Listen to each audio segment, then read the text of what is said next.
Hello friends, welcome to my YouTube channel. ನಾನಿವತ್ತು ಸೋರೆಕಾಯಿಯಿಂದ ಮಾಡಿದಂಥ ಮಹಾರಾಷ್ಟ್ರದೊಂದು ತಿಂಡಿ ಮಾಡ್ತಿದ್ದೇನೆ. ಅದು ತುಂಬ ಟೇಸ್ಟಿಯಾಗಿರುತ್ತೆ. ಒಂದು ಸಲ ಟ್ರೈ ಮಾಡಿ ನೋಡಿ. ಅದಕ್ಕೆ ನಾನಿಲ್ಲಿ ಒಂದು ಸೋರೆಕಾಯಿಯನ್ನು ತಗೊಂಡಿದ್ದೇನೆ. ಇದರದ್ದು ಅರ್ಧ ಯೂಸ್ ಮಾಡ್ತಾ ಇದ್ದೇನೆ. ಈಗ ಇದನ್ನು ಅರ್ಧ ಕಟ್ ಮಾಡ್ತೇನೆ. ಎಳೆ ಸೋರೆಕಾಯಿ, ಈ ಥರ ಎಳೆ ತಿರೋದು ಸೋರೆಕಾಯಿಯನ್ನು ಯೂಸ್ ಮಾಡಿ. ಈ ಬ್ರೇಕ್ಫಾಸ್ಟ್ ತುಂಬ ಚೆನ್ನಾಗಿರುತ್ತೆ. ಮಕ್ಕಳೆಲ್ಲ ಇಷ್ಟಪಟ್ಟು ತಿಂತಾರೆ. ಒಂದು ಸಲ ಟ್ರೈ ಮಾಡಿ ನೋಡಿ.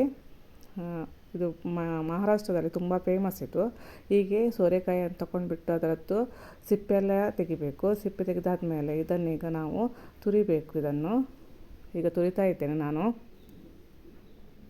ನೋಡಿ, ಈ ರೀತಿಯಾಗಿ ಚೆನ್ನಾಗಿ ಇದನ್ನು ತುರಿಬೇಕು. ನಾನಿಲ್ಲಿ 1 ಕಪ್ ಆಗುವಷ್ಟು ಇದನ್ನು ತುರಿದಿದ್ದೇನೆ. ಈಗ 1 ಕಪ್ ಆಗಿದೆ ಇದು. ಈಗ ಇದನ್ನು ಬಟ್ಟೆಯ ಸಹಾಯದಿಂದ ಇದನ್ನು ಫಿಲ್ಟರ್ ಮಾಡಬೇಕು. ಇದರದ್ದೆಲ್ಲ ನೀರನ್ನು ತೆಗಿಬೇಕು. ತುಂಬ ನೀರು ಹಾಕಬಾರ್ದು. ಅದಕ್ಕೋಸ್ಕರ ಈ ನೀರನ್ನು ನಾವು ಬೇಕಾದರೆ ಚಪಾತಿ ಎಲ್ಲ ಮಾಡುವಾಗ ಯೂಸ್ ಮಾಡ್ಬೋದು. ಮಿಕ್ಸ್ ಮಾಡಲಿಕ್ಕೆ ಚಪಾತಿ ಮಾಡುವಾಗೆಲ್ಲ ಹಾಕ್ಬೋದು. ಈಗ ನಾನು ಇದನ್ನು ಬಟ್ಟೆಯಿಂದ ಇದರದ್ದು ನೀರು ಬೇರೆ ಮತ್ತು ಅದರ ತುರಿ ಬೇರೆಯನ್ನು ಸಪ್ರೇಟ್ ಮಾಡ್ತಾ ಇದ್ದೇನೆ. ಈಗ ಈ ರೀತಿಯಾಗಿ ಚೆನ್ನಾಗಿ ಹಿಂಡಿ ತೆಗಿಬೇಕು ಇದರದ್ದು ರಸವನ್ನು.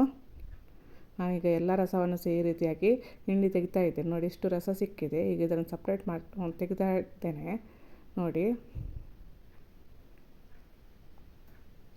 ನೀವು ಸ್ವಲ್ಪ ಸಲ ಮನೆಯಲ್ಲಿದ್ದು ಈ ರೆಸಿಪಿಯನ್ನು ಟ್ರೈ ಮಾಡಿ ನೋಡಿ. ತುಂಬ ಚೆನ್ನಾಗಿರುತ್ತೆ. ಈ ಬೇಸಿಗೆಗೆ ತಂಪು ತಂಪು ಸೋರೆಕಾಯಿಯದ್ದು ರೆಸಿಪಿ ಚೆನ್ನಾಗಿರುತ್ತೆ.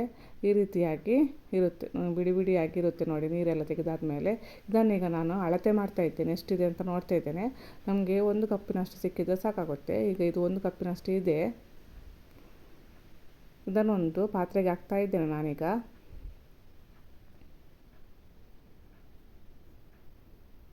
ನೆಕ್ಸ್ಟ್ ಇದಕ್ಕೆ ನಾನು ಸಣ್ಣಗೆ ಕಟ್ ಮಾಡಿದಂಥ ಶುಂಠಿ ಮತ್ತು ಸಣ್ಣಗೆ ಕಟ್ ಮಾಡಿದಂಥ ಬೆಳ್ಳುಳ್ಳಿ ಮತ್ತು ಸಣ್ಣಗೆ ಕಟ್ ಮಾಡಿದಂತಹ ಹಸಿಮೆಣಸಿನ್ಕಾಯಿ ಮತ್ತು ಕೊತ್ತಂಬರಿ ಸೊಪ್ಪು ಮತ್ತು ಉಪ್ಪು ಮತ್ತು ಇದಕ್ಕೆ 1 ಸ್ಪೂನಿನಷ್ಟು ಸಕ್ಕರೆ ಮತ್ತು ಬೇಕಿಂಗ್ ಸೋಡಾ, ಅಡುಗೆ ಸೋಡಾ ಏನು ಹೇಳ್ತೇವೆ ಅದನ್ನು ಹಾಕ್ತಿದ್ದೇನೆ. ಮತ್ತು ಇದಕ್ಕೆ ಸ್ವಲ್ಪ ಅರಿಶಿನ ಪುಡಿಯನ್ನು ಹಾಕ್ತಾ ಇದ್ದೇನೆ. ಮತ್ತು ಇದಕ್ಕೆ 2 ಸ್ಪೂನಿನಷ್ಟು ನಾನಿಲ್ಲಿ ರವನ್ನು ಹಾಕ್ತಾ ಇದ್ದೇನೆ, ಸಣ್ಣ ರವನ್ನು.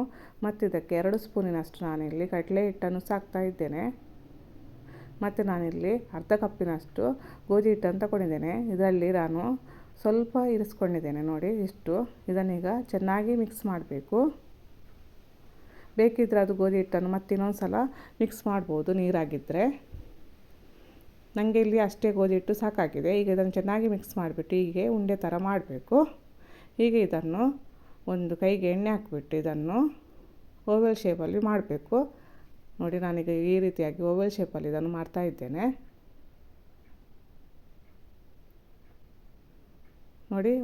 ನೋಡಿ ಈ ರೀತಿಯಾಗಿ ಓವಲ್ ಶೇಪಲ್ಲಿ ಮಾಡಿದ್ದೇನೆ. ನನ್ನ ವಿಡಿಯೋ ಇಷ್ಟ ಆಗಿದ್ದರೆ ಲೈಕ್ ಮಾಡಿ, ಶೇರ್ ಮಾಡಿ, ಸಬ್ಸ್ಕ್ರೈಬ್ ಮಾಡಿ. ಇದನ್ನು ಈಗ ಒಂದು ತಟ್ಟೆಗೆ ಹಾಕ್ತಾ ಇದ್ದೇನೆ. ಈಗ ಇದನ್ನು ಹಬೆಯಲ್ಲಿ ಬೇಯಿಸಬೇಕು. ನಾನು ಇಲ್ಲಿ ನೀರು ಬಿಸಿಗೆ ಇಟ್ಟಿದ್ದೇನೆ. ಒಂದು ಸ್ಟ್ಯಾಂಡ್ ಇಟ್ಟಿದ್ದೇನೆ ಈಗ ಇದನ್ನು ತಟ್ಟೆ ಇಡಲಿಕ್ಕೆ. ಈ ರೀತಿಯಾಗಿ ನಾನು ಹಬೆಯಲ್ಲಿ 15 ನಿಮಿಷ ಇದನ್ನು ಬೇಯಿಸ್ತಾ ಇದ್ದೇನೆ. ಈಗ ಇದು 15 ನಿಮಿಷ ಆಗಿದೆ, ಬೆಂದಿದೆ. ಈಗ ಇದು ತಣ್ಣಗಾಗಿದೆ. ತಣ್ಣಗಾದ ಮೇಲೆ ಫುಲ್ಲು ತಣ್ಣಗಾಗಬೇಕು. ಇದು ಕಟ್ ಮಾಡಲಿಕ್ಕೆ ಸುಲಭ ಆಗುತ್ತೆ, ಇಲ್ಲಾಂದರೆ ಪೀಸ್ ಆಗುತ್ತೆ. ನಾನು ಈ ರೀತಿಯಾಗಿ ನಿಧಾನವಾಗಿ ಇದನ್ನು ಕಟ್ ಮಾಡ್ತಾ ಇದ್ದೇನೆ. ಈಗ ಇದು ಕಟ್ ಮಾಡಿದ್ದೇನೆ ಈ ರೀತಿಯಾಗಿ. ನೋಡಿ, ಈ ರೀತಿಯಾಗಿ ಕಟ್ ಮಾಡಬೇಕು. ಈ ರೀತಿಯಾಗಿ ಎಲ್ಲವನ್ನು ಸಹ ಕಟ್ ಮಾಡ್ತಾ ಇದ್ದೇನೆ ನಾನು. ಈಗ ಇದನ್ನು ನಾನು ಫ್ರೈ ಮಾಡ್ತೇನೆ. ಒಂದು ಪಾತ್ರೆಯನ್ನು ಬಿಸಿಗೆ ಇಟ್ಬಿಟ್ಟು ಅದಕ್ಕೆ ಎಣ್ಣೆ ಹಾಕಿಬಿಟ್ಟು, ಸ್ವಲ್ಪ ಎಣ್ಣೆ ಜಾಸ್ತಿ ಹಾಕಿದ್ದೇನೆ ನಾನು ಇಲ್ಲಿ. ಇದಕ್ಕೆ ಬಿಳಿ ಎಳ್ಳನ್ನು ಸಹ ಹಾಕ್ತಾ ಇದ್ದೇನೆ, ಒಂದು 2 ಸ್ಪೂನಿನಷ್ಟು. ಇದು ಸಿಡಿಯೋ ಮೊದಲು ಇದಕ್ಕೆ ನಾವು ಹಬೆಯಲ್ಲಿ ಬೇಯಿಸಿದಂಥ ಏನು ಕಡುಬು ಥರ ಮಾಡಿದ್ದೇವೆ ಅದನ್ನು ಇದರ ಒಳಗಡೆ ಹಾಕಬೇಕು. ಈಗ ಇದನ್ನು ಚೆನ್ನಾಗಿ ಫ್ರೈ ಮಾಡಬೇಕು. ಹಾಕ್ಬಿಟ್ಟು ಒಂದು ಸೈಡ್ ಸ್ವಲ್ಪ ಕಲರ್ ಚೇಂಜ್ ಆದರೆ ಸಾಕಾಗುತ್ತೆ. ಈ ರೀತಿಯಾಗಿ ಫ್ರೈ ಮಾಡಬೇಕು. ಮತ್ತು ಇದು ಸ್ವಲ್ಪ ಹೊತ್ತು ಬಿಡಬೇಕು. ಫ್ರೈ ಆದಮೇಲೆ ಇನ್ನೊಂದು ಸಲ ಇದನ್ನು ಮಗುಚಿ ಹಾಕಬೇಕು, ಉಲ್ಟಾಕ್ಬಿಟ್ಟು ಚೆನ್ನಾಗಿ ಇದನ್ನು ಫ್ರೈ ಮಾಡಬೇಕು. ಈಗ ಇದು ಫ್ರೈ ಆಗಿದೆ. ಈಗ ಇದಕ್ಕೆ ನಾನು ಕೊತ್ತಂಬರಿ ಸೊಪ್ಪನ್ನು ಹಾಕ್ತಾ ಇದ್ದೇನೆ.